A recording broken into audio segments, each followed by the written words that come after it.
So, welcome everyone. I just want to say thank you to everyone who took this time this evening to spend it with us here at Pheenyx Capital. I'm very grateful. And we're going to dive into this amazing investment opportunity, but I want to share something with you that has been on my mind lately. And if you guys are okay, I want to do a little bit of a history lesson. It'll take maybe 15 to 20 minutes, but I promise you we will jump into the deal. And I will help you guide.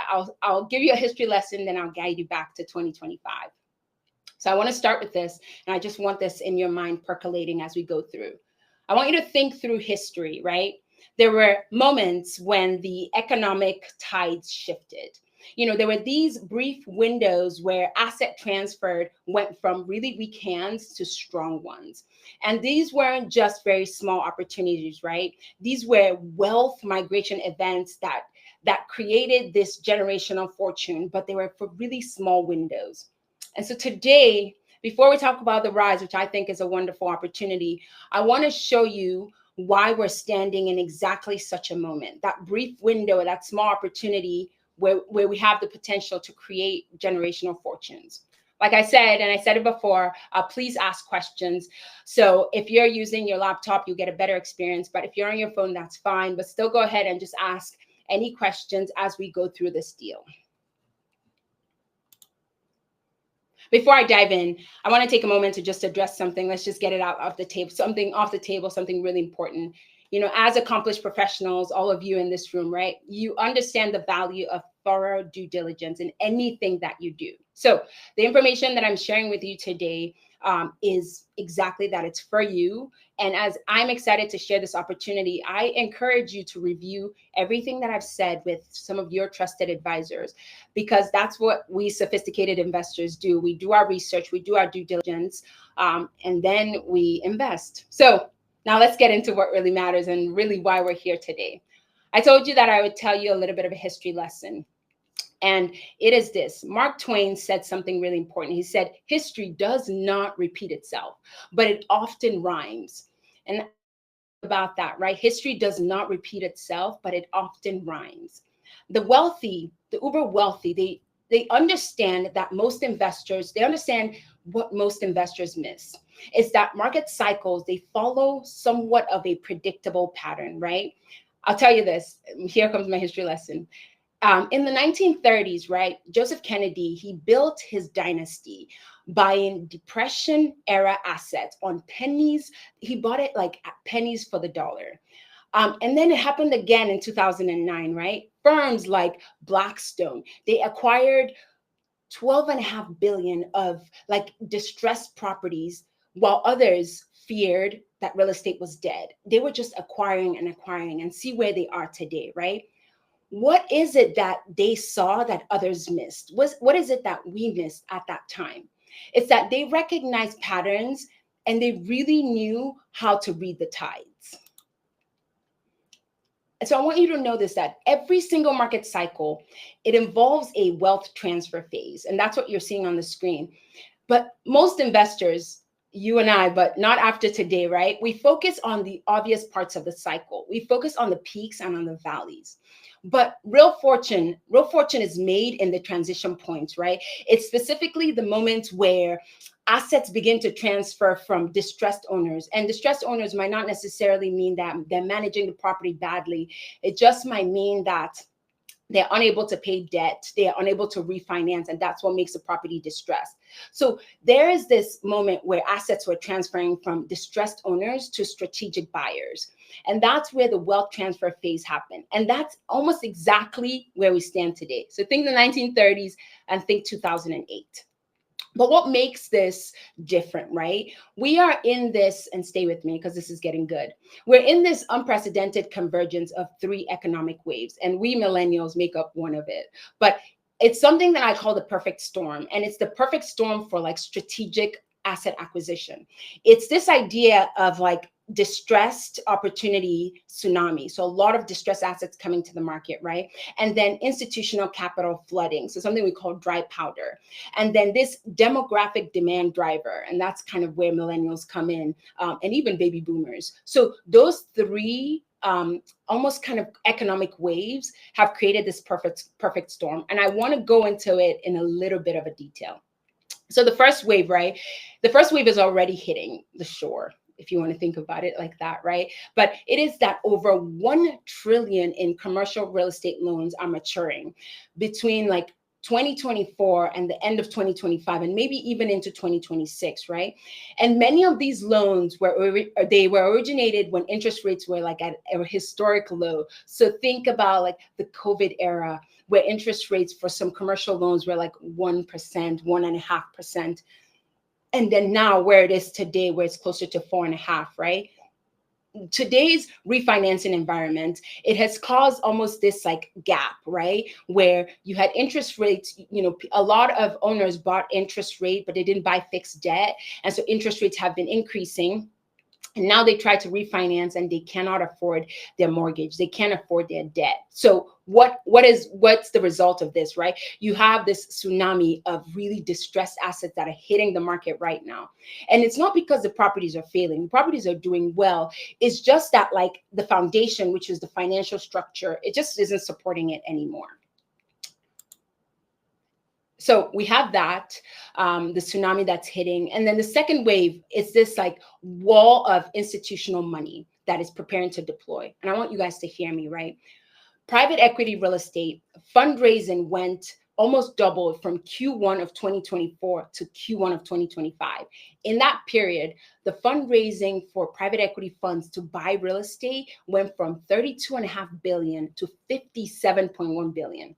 That is almost a double in a year period of like dry powder, what we call dry powder, which is money that's sitting on the sidelines, ready to pounce on this distressed assets. So think the likes of like Blackstone, of Brookfield, and other major players where they've raised massive, what we call opportunistic funds, and they're specifically targeting distressed real estate. It almost feels like 2008, right? And also in the 1930s. And I want to tell you something. This is not just speculation. It's already announced. If you Google, if you look online, you'll see it. It's committed capital that is getting ready to hunt for bargain. That is something that we're seeing right now. And so then this is the third part, right? This is the third wave. And it's this sustained demand for quality rental housing. So housing is a basic human need, right? And everybody needs a place to stay. Now, the previous generations, right, they built wealth through homeownership, right? Between ages of like 19 to 27, right? The thing to do is to buy a house. But today, with the rising interest rates and housing affordability crisis that is happening, right, it has pushed homeownership out of the reach for millions.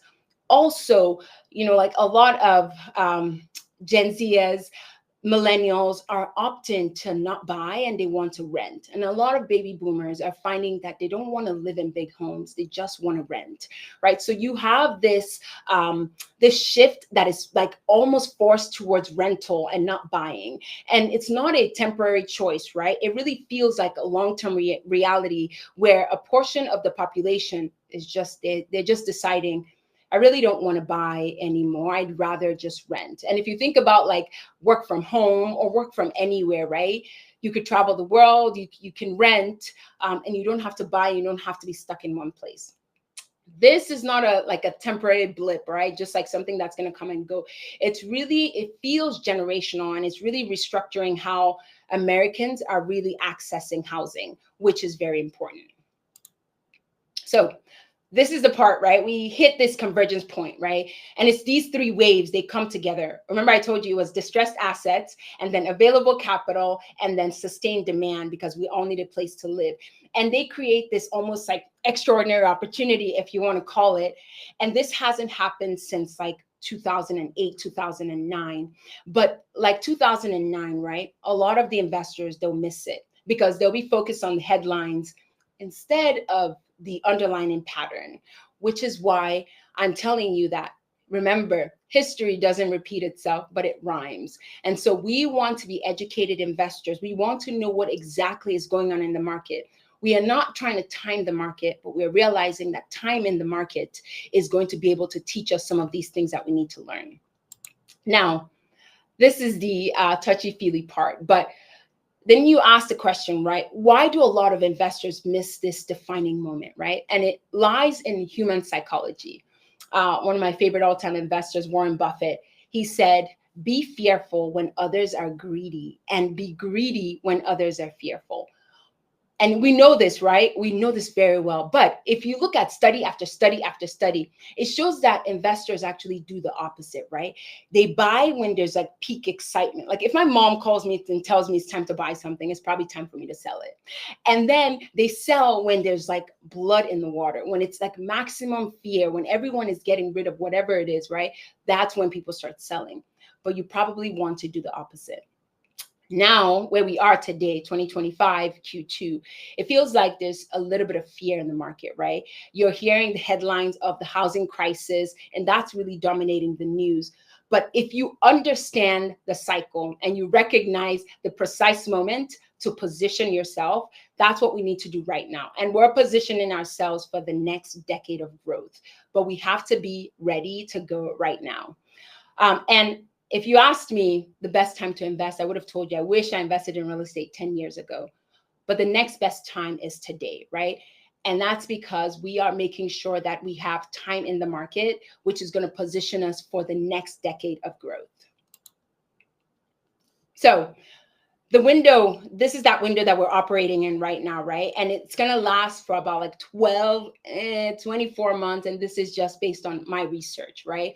Because we know that interest rates have peaked, and we know that distress is evident, and we know that institutional capital, they've raised all the money, they haven't deployed all of it. By 2026, right?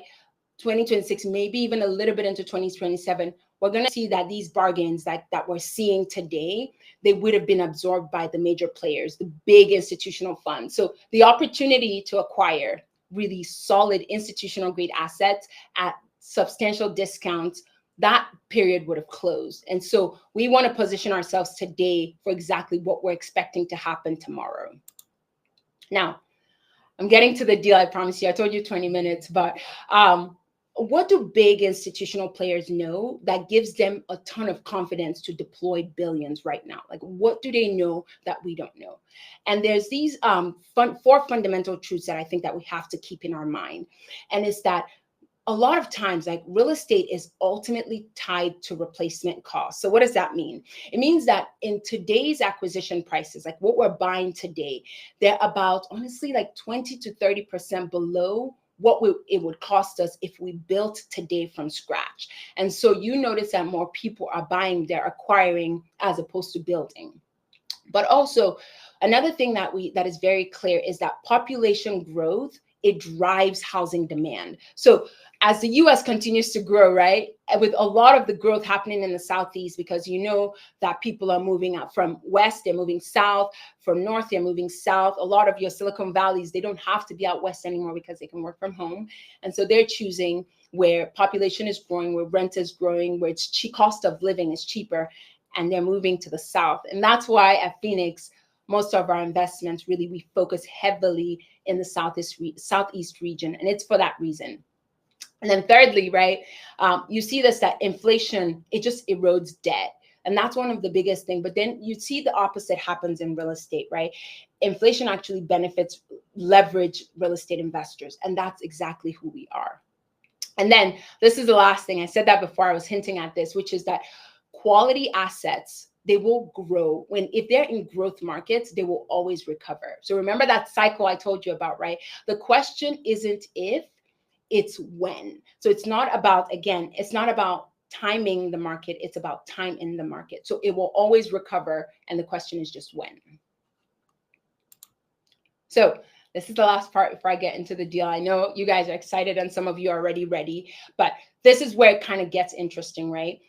One of the things that is to our benefit is that institutional investors, they have capital advantages. They have money sitting on the sidelines, they're ready to deploy. I told you they have dry powder, but they have some significant advantages when it's some disadvantages compared to our community. And that picture, which you'll see, I think you'll see it again later, but that is us and a bunch of investors who went to the property 2 weeks ago and who did due diligence. So we brought some of our investors who knew that they were going to get into the deal and they wanted to come and check out the property. So we gave them access while we did due diligence.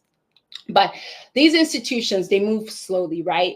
They have investment committees, they have lengthy approval processes, they have all these rigid acquisition criteria. But our community, we move with a little bit more agility. Like I said, which I just told you about the picture, right? We do significant due diligence, but we recognize that value does not necessarily fit neatly into an institutional spreadsheet. We have our own spreadsheets, but we realize that sometimes value doesn't fit neatly into it. So we can close quickly when sellers need a lot of certainty.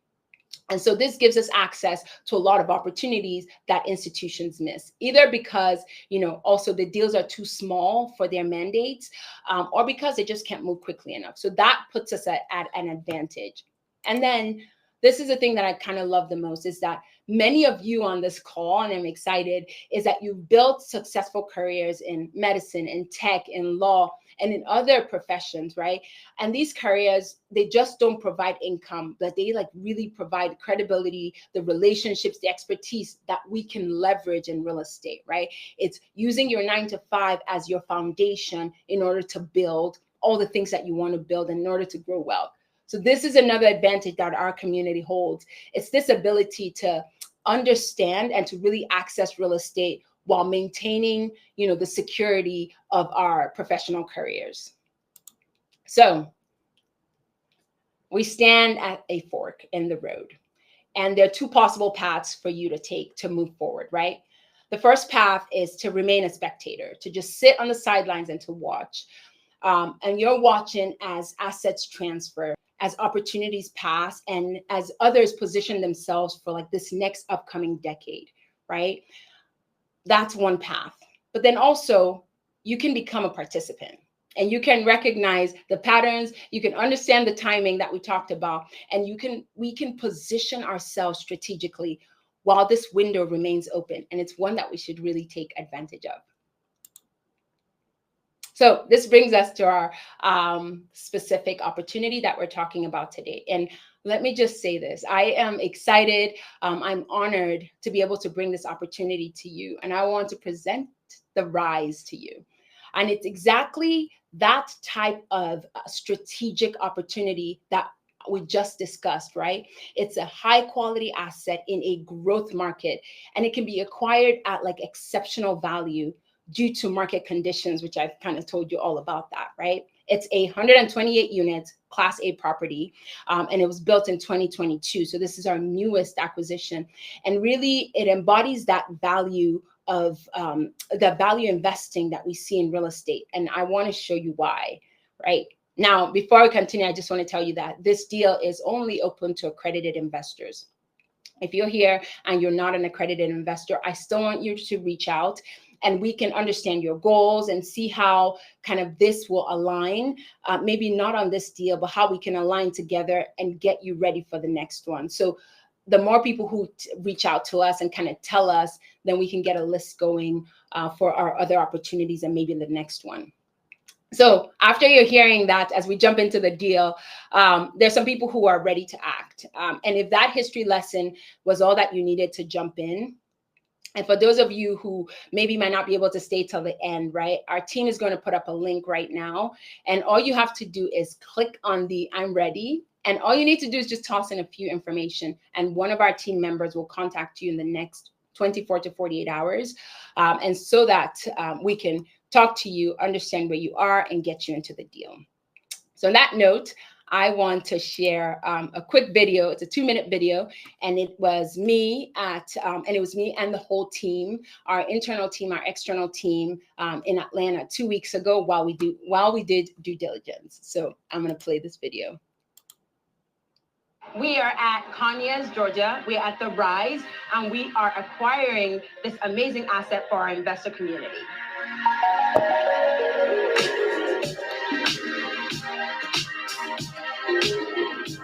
Today, we are doing due diligence, and the entire team is here. So we are looking at every single property. We want to make sure that what we assumed on paper is actually what we see in real life. But we're also doing financial audits. We're looking at the rent receipts. We're looking at everything on paper as we compare what we're about to purchase.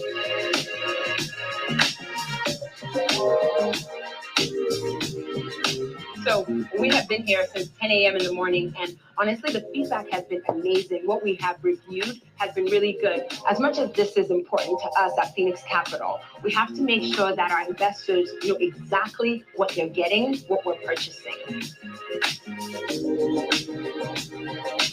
So I've had the opportunity to go into some of the units and actually walk the units. And this is a pretty new property. It was built in 2022. I can already tell that our maintenance cost is going to be low.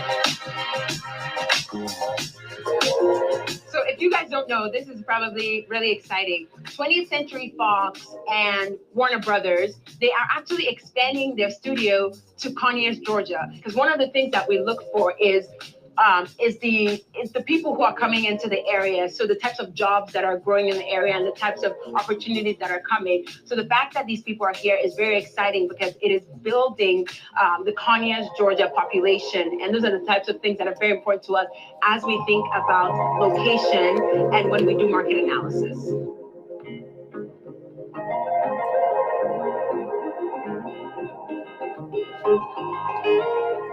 What's even better is proximity to Atlanta. So it's less than 30 minutes away. So people can actually live here and work downtown, and the commute is barely anything. For me, this has been such an exciting opportunity, and everything that I have seen has reinforced exactly what we're doing at Pheenyx Capital. I am truly excited to bring this opportunity to our investors because this is just yet another way that we can grow wealth through passive income in real estate.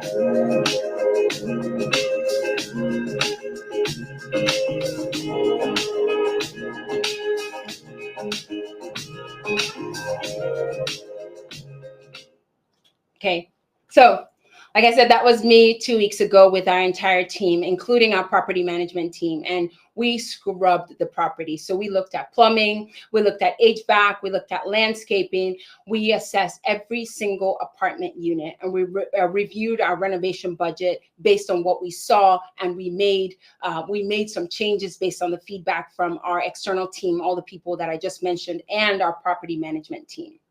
So that is exactly what the due diligence process looked like. And it was, we did it 48 hours. We were there morning till evening on both days. So our acquisition thesis, it centers around 5 key factors. And I want to share this with you because it's really important. First, I talked about this a little bit ago, but we are acquiring the asset approximately 22% below what it would cost if we built it today.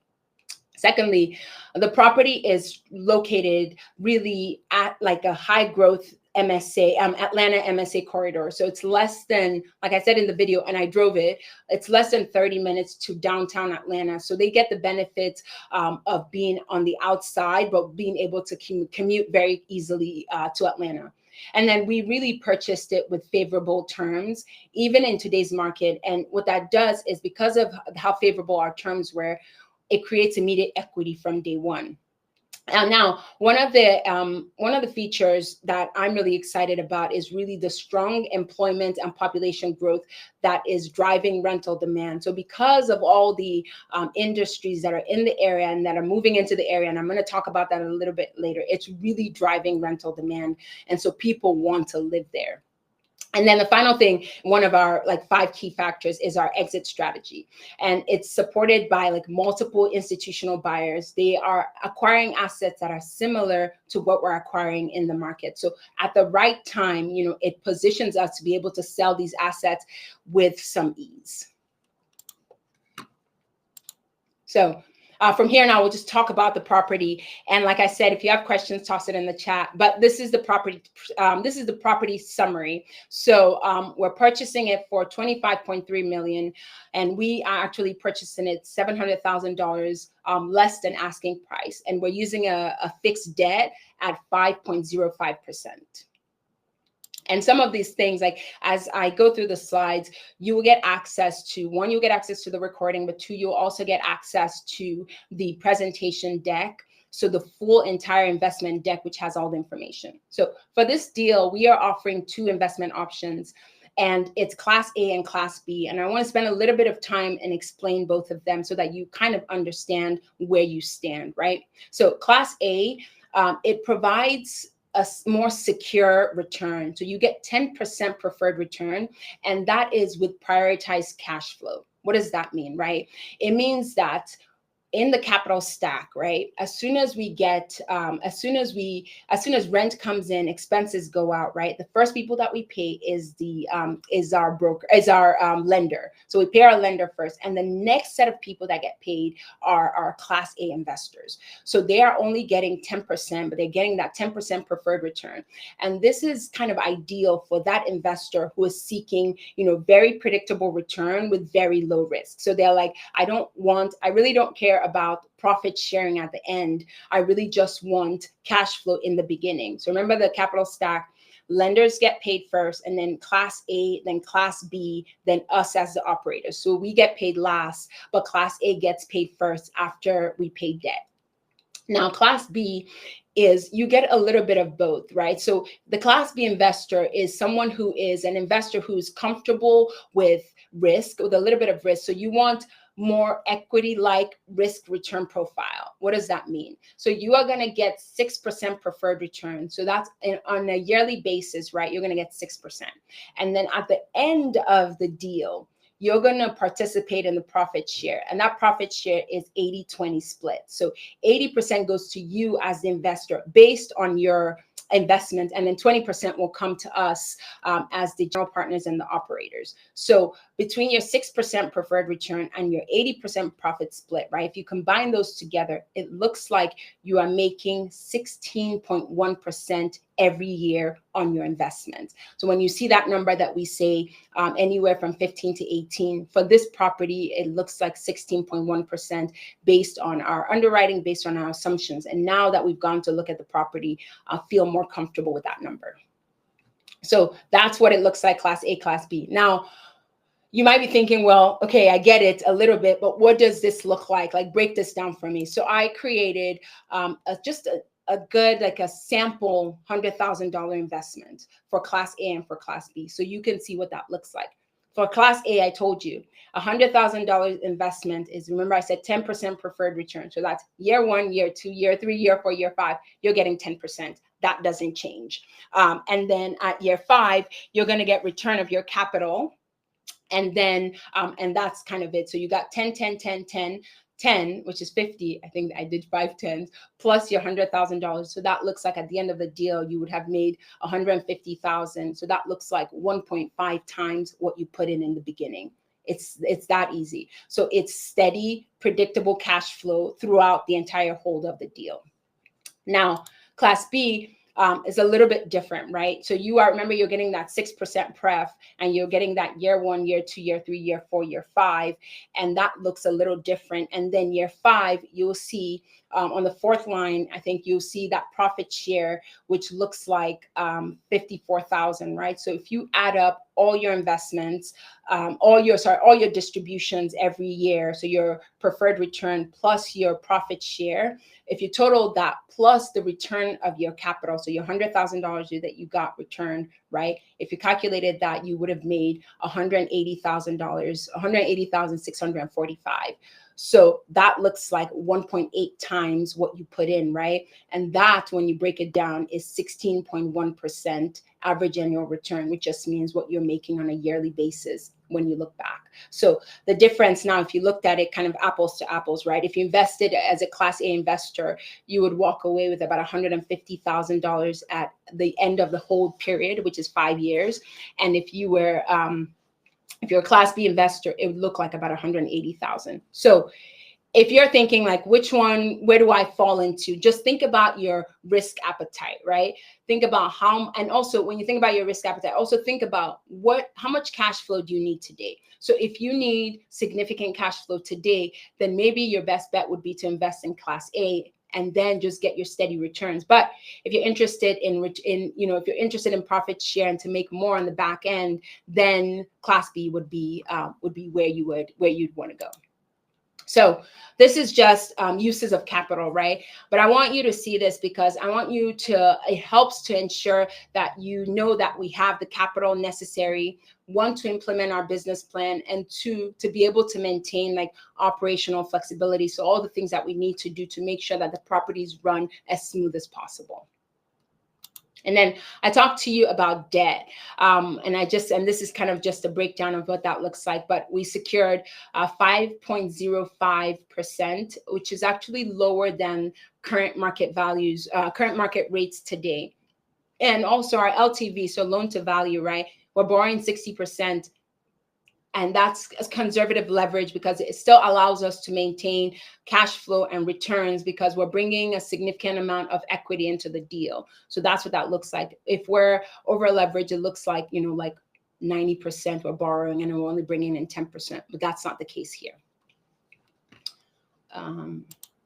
So now I've talked to you about kind of like direct returns. And I know that there are a lot of high net worth investors here who are thinking, what else, how else can investing in multifamily apartment real estate benefit me, right? So these investments, they offer significant tax benefits, and that's through depreciation.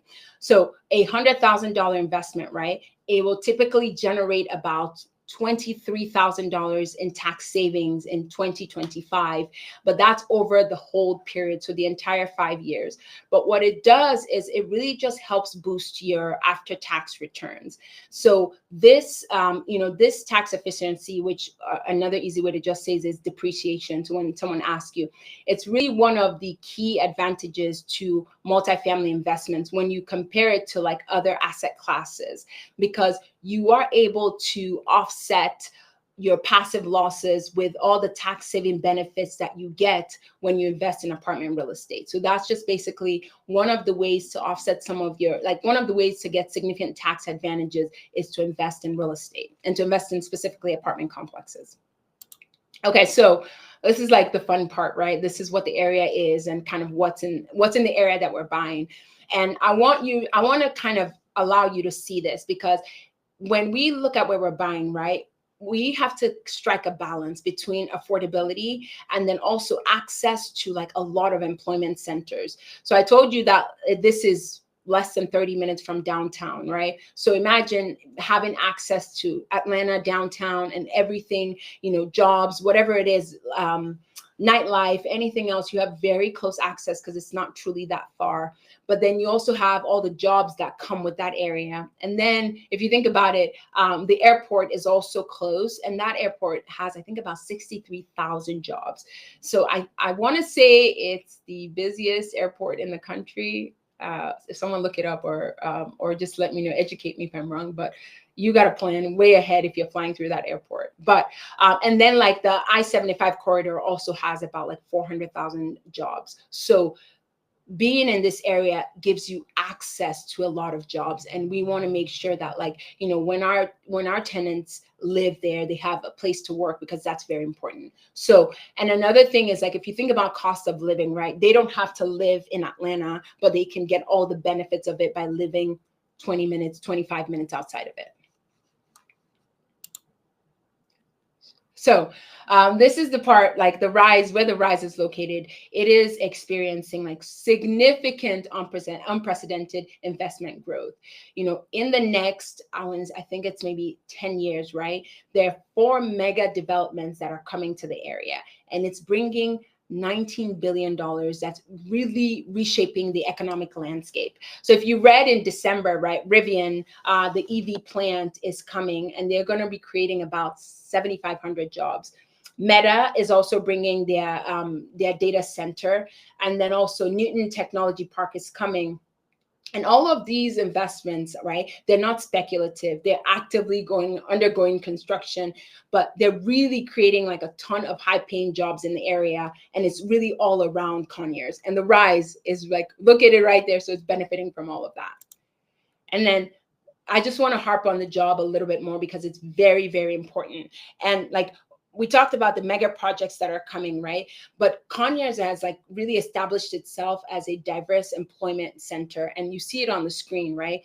But even more than, it's important that all these jobs are there, but what's important is the diversity of these industries. Now, I want to tell you this, because as you're here looking at maybe an opportunity to invest, you're probably looking elsewhere, right?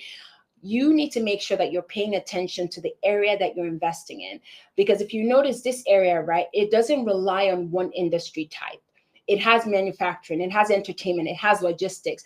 And it's important to have all of that so that it is recession resistant, right? It's not reliant on just one economic driver or one industry. So like, it's not like, let's say, a mining town that, you know, like all they do is mining. And if that stops, like the entire town will collapse.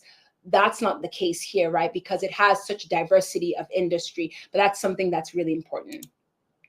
And then I'll stop with the jobs, but this is very exciting, right? So like, Georgia is now known as like the Hollywood of the South, and it has ranked #1 in the state for, no, it has ranked #1, it has ranked as the #1 state for film and television production. So that just shows you like how big the state is growing, how big these counties are growing, and like we as investors, we get to benefit from that. So and a reason why I harp on this, right? Because when we think about, and I said it earlier, right? When we do market analysis on where we want to invest, location, location, location is very important, probably the #1 most important thing.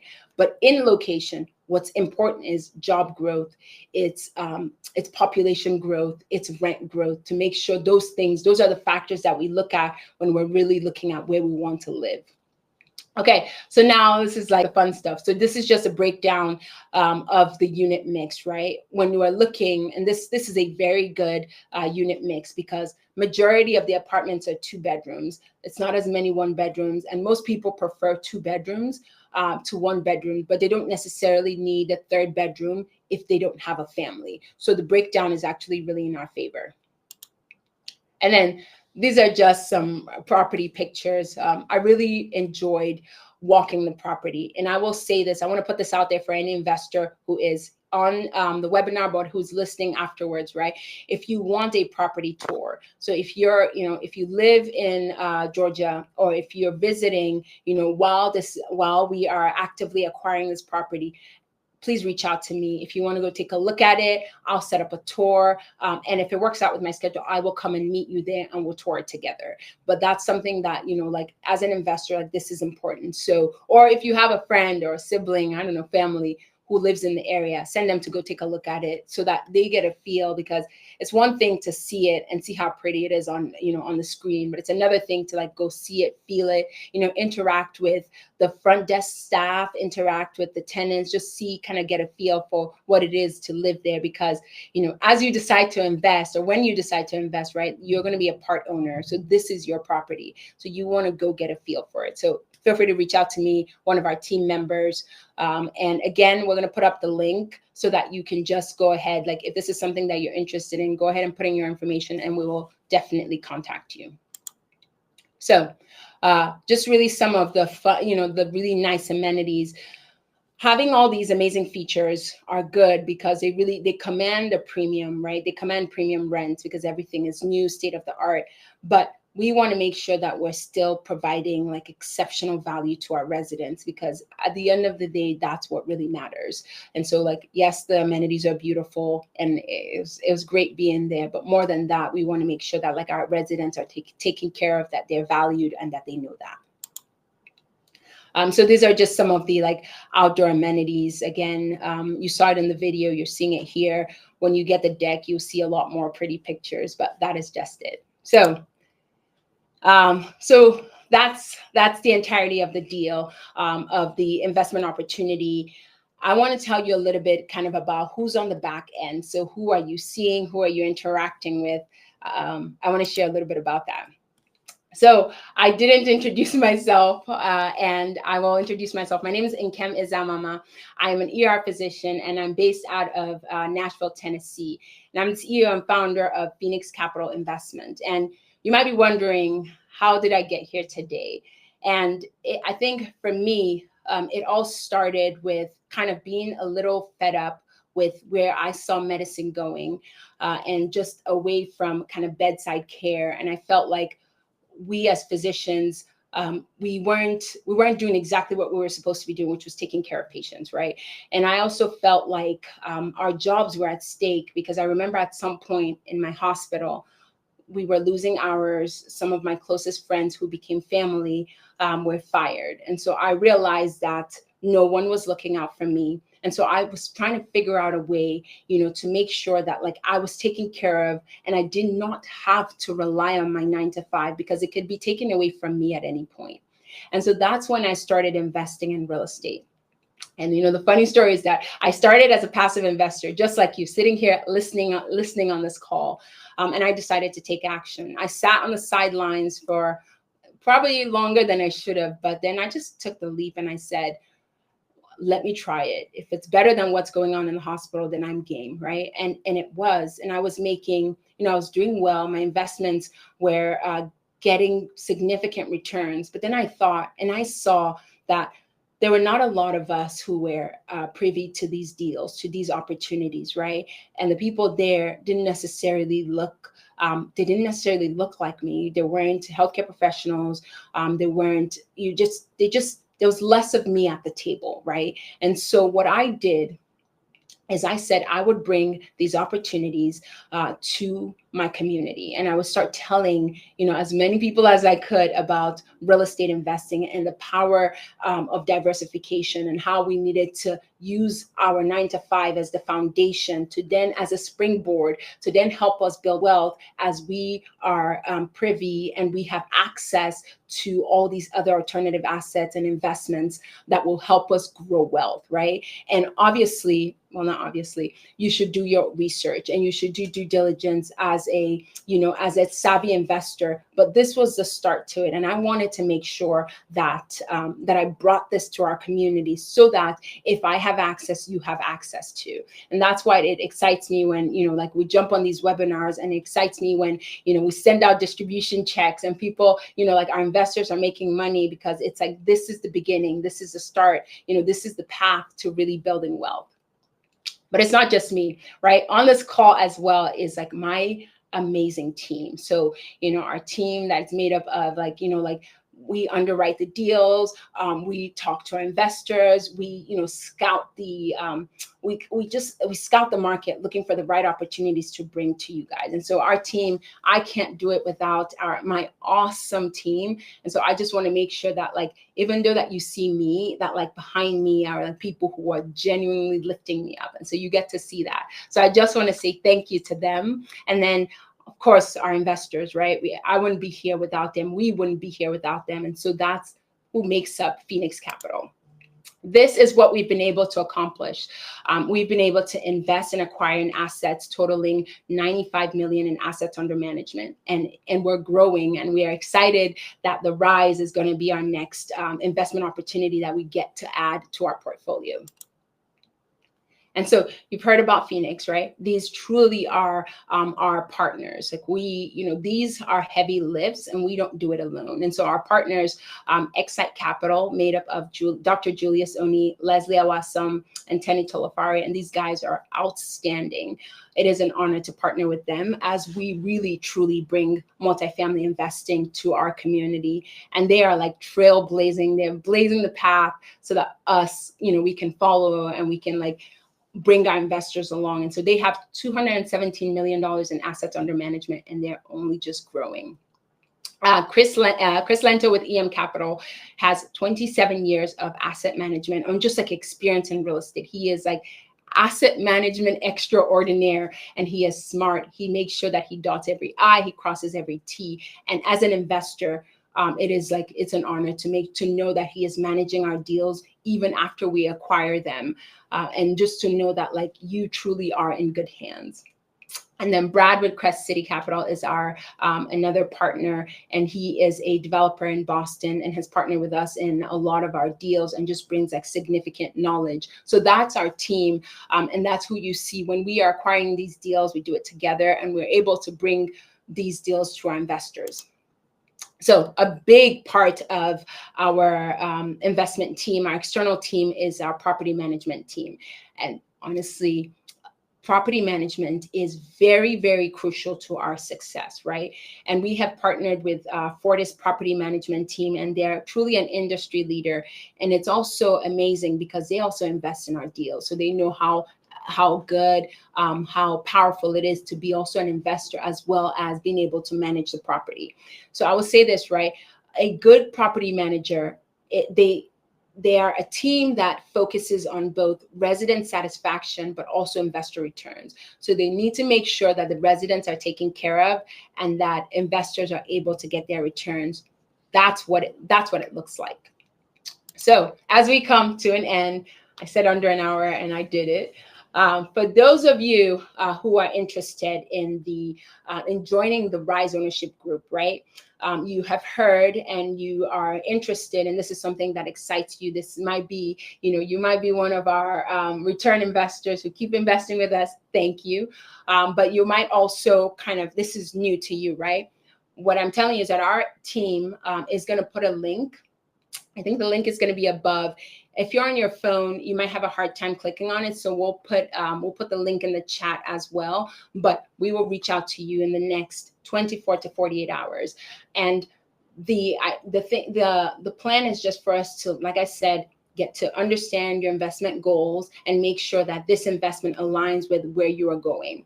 So this week, right, you will have access to our secure portal. And this portal will give you access to the full presentation deck. You also get access to the PPM, which is a fancy word for private placement memorandum. And that's just drafted by our legal team. And it's the agreement between you and I. So you'll get to read it. It's an 80-something page document, but it protects you. So it's really, I advise you to read it, to take it. And then after that, you have the opportunity to commit.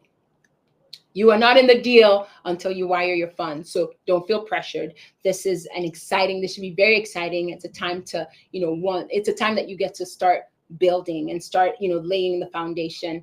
And so after our phone call with our team member, we'll address any questions, any concerns. And then, like I said, you'll have access to the portal, you'll review all the documents, and then you'll get to make your decision. And then, like I said, the last step would just be completing the subscription agreement, which has the PPM, which I want you to review, but so that you can then secure your position in this opportunity. It's pretty simple. So some people might be asking, what is the timeline? We are planning to close a deal in the next 60 days. That's what we're looking at. And I want to emphasize that this opportunity is first come, first serve. It's on a first come, first serve basis.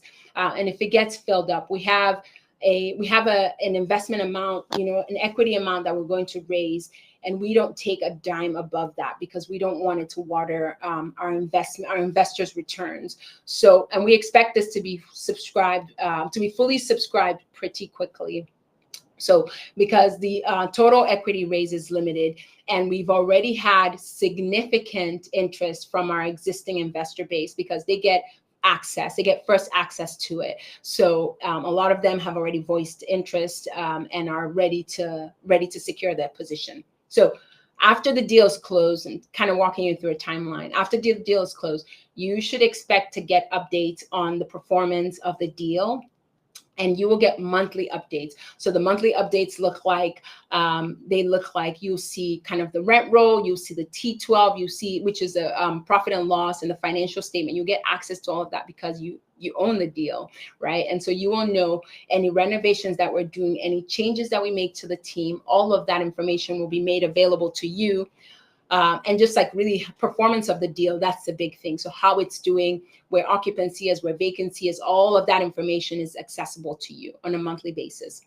Then you will get quarterly distributions. So the goal is that at the start of the next quarter, after we officially close, that's when you'll start getting returns. And then kind of timeline wise, when you start investing with us, you'll get access to like all our future opportunities. So that's what the timeline looks like.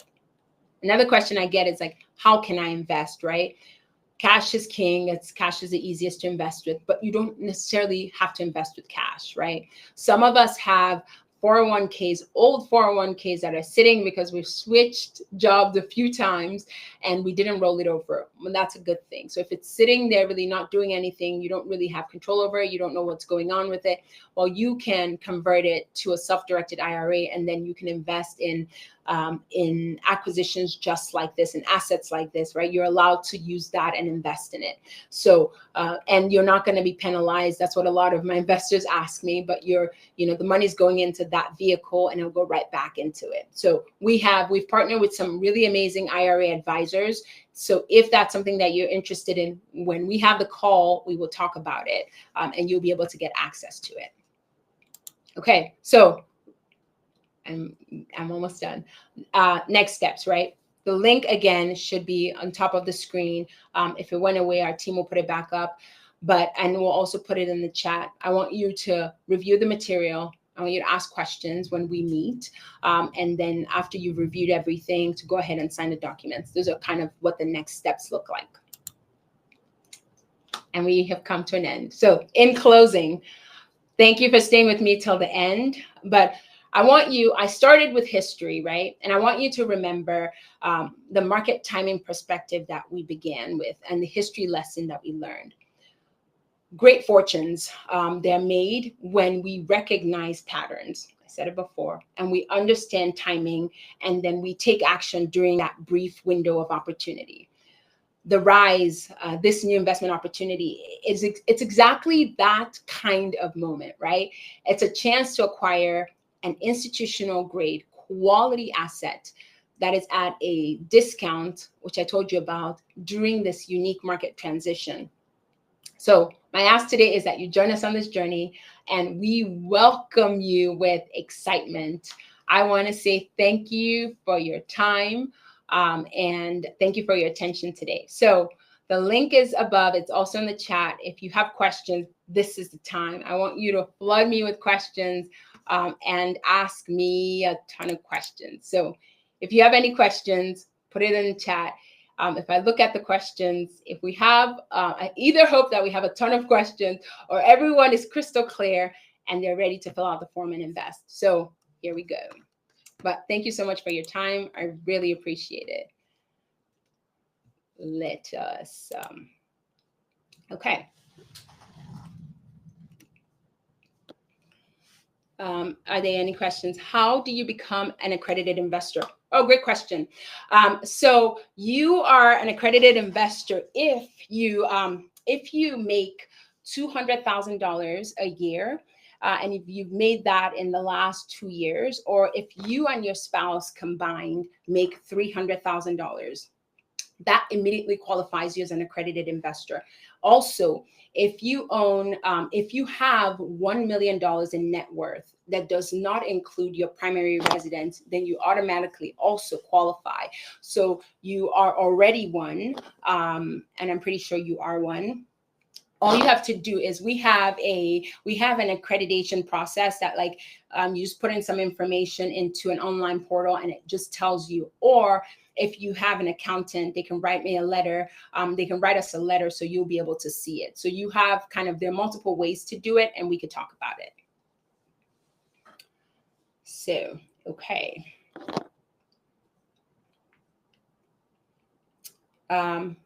Is this per year? Alice, if you want to be specific, I don't know when you asked the question. So if you want to re-ask your question and tell me exactly what you're talking about, I will be able to answer it.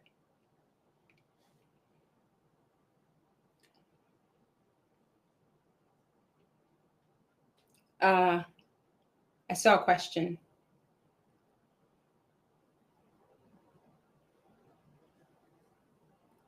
Let me see. I can go through the questions. Is it per year? We said that one. Who are the GPs besides Pheenyx? Margaret, I answered that for you. So those were the strategic partners that we talked about. So I think I did that. I will go. So does a couple have to be married couple, or could they just be individuals such as relatives, siblings to qualify as accredited investor? Great question. They have to be a married couple. If you and your siblings want to invest together, you can, but both of you have to be accredited investors. So, but truly, for that combination, it's a married couple.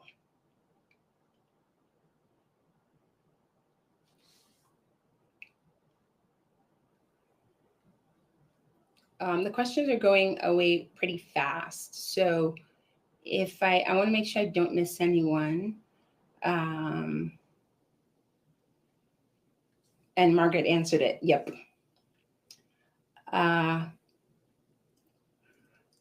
The next question, I'll just go ahead and read it for everyone. Akoya says the rise has already been purchased with a bank loan. What will the funds you use? What will the funds you are raising from investors be used for? Okay, so we are purchasing it from a seller, and we're purchasing it for. That's a really good question, and let me clarify that. Please let me know if this makes sense. So it's costing us 25.3 million, right? We are getting a loan from the bank, and we are raising 8 million. So the combination of those two. So the bank has given us 60%, and the rest of the 40% of the total 25.3 million is coming from our equity. So we're raising that, and that's where investors are investing with. I hope that makes sense. So it's not, the bank isn't giving us the whole thing. They're only giving us 60%. Okay. What is the idea? George asked, what is the idea behind the 5-year exit? What if the market is FIWN in 5 years? Okay, so this is a really good question, right? So our business plan is a 5-year business plan. So by the time we go in and we do renovations and we manage the property better, we want to hold it for a period of time that is long enough so that we make good returns for investors, but we don't want to hold it. We don't want to hold it for 10 years, or we don't want to hold it forever. That is not our business plan. So George, if you,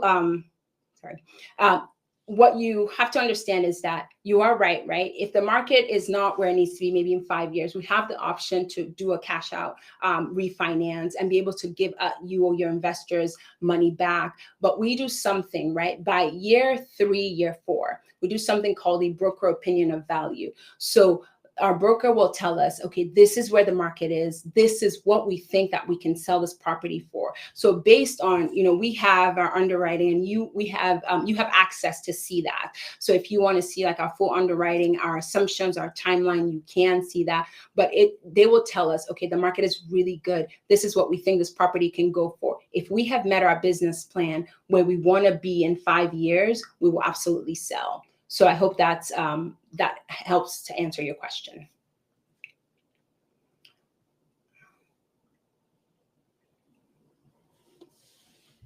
Okay, great. I just saw that question. That's a really good question. So yes, so Ngozi, the property is a 2022 property. So we have a business plan, right, to go in and do kind of after we did due diligence, right? We saw some things that we need to fix. So we added that in our kind of our renovation budget.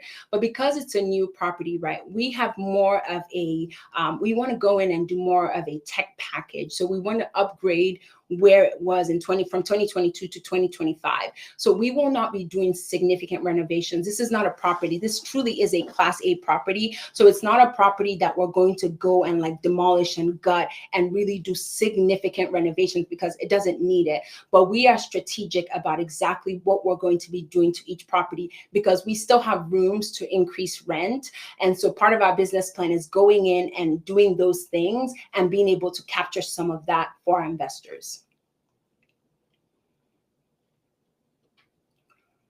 I think we have some more questions. We answered this already. Are there any other questions? I think I saw one more. I heard, I got Doc, the figures here are different as projections for Class B shows 100,000 invest and 100,000 somewhere. So I think you might be thinking about another property, right? So every single property that we underwrite and we assume is different, because all the numbers are different, the location is different, so the returns are different. So if you have seen, this is our first presentation. This is our first reveal of the rise. So this is the first time that I'm showing you these numbers. So you might be looking at a different property that we've talked about in the past, and the returns are different. And also because that was also an older property, so renovation plan was different, investor returns were different. It all just differs from property to property. So that was a question that was asked. I'm gonna still hang out a bit because some people are still typing. And then like, if there are any questions on any other platforms that we're streaming from that I can answer, toss it.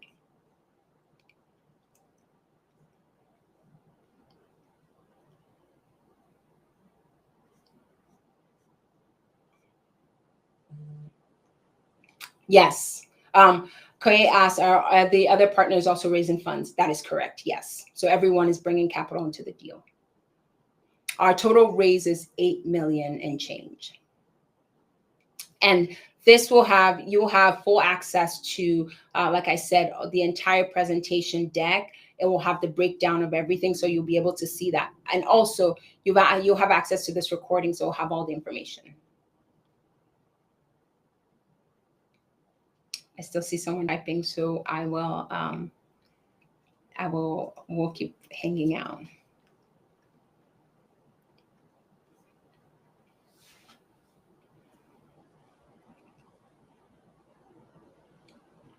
Okay, so Koye asked a question. He said, is it possible to invest with Pheenyx as well as other partners? You absolutely can. You can invest. We're all, so let me kind of explain, right? It's all one pool, and all of us partners bring in our investors. So you absolutely can, thank you for putting that on the screen. You absolutely can invest with multiple partners if you want.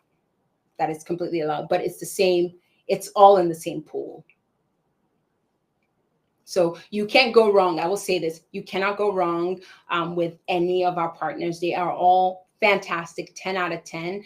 Just know that like it's one property, it's one deal. So wherever it goes, it's all coming into one pot.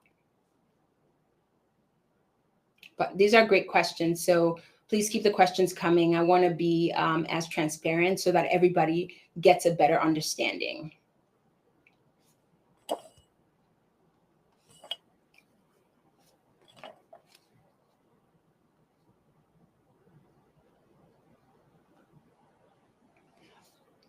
Okay. Shem said, what is the minimum and maximum investment and projected return? Okay, this is question. The minimum investment for a Class A and a Class B investor. Class A investment, the minimum investment is 100,000. Class B, the minimum investment is 50,000. For Class B, the maximum investment that we will take for a single investor is about 1.3 million. So you're going to range anywhere from 50 to 1.3 million. And for Class A, the minimum investment is 100,000. Return on investment, you're looking at, for a Class B investment, you're looking at 16.1% average annual return. So over the life of the deal, I put up a slide that shows like 100,000 sample investment. That looks like about 180,000 in 5 years.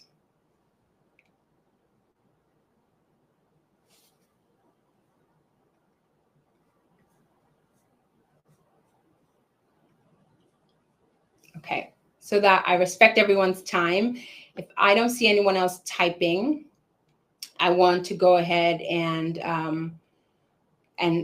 say thank you. Thank you for your time. The questions were great. If you need any more clarity, please go ahead. And like I said, we will let's put the form one more time. Let's put the link one more time on the screen so that if anyone wants to go ahead and just put in their information, log in, put in their information, we'll be able to get a hold of them. So if you could put it on the screen one more time.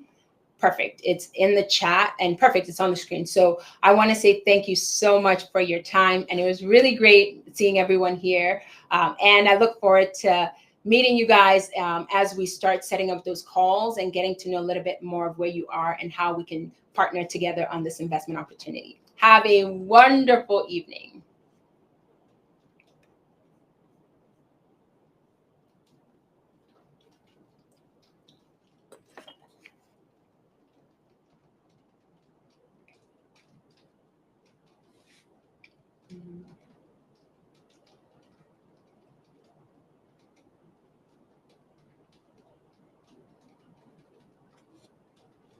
Okay.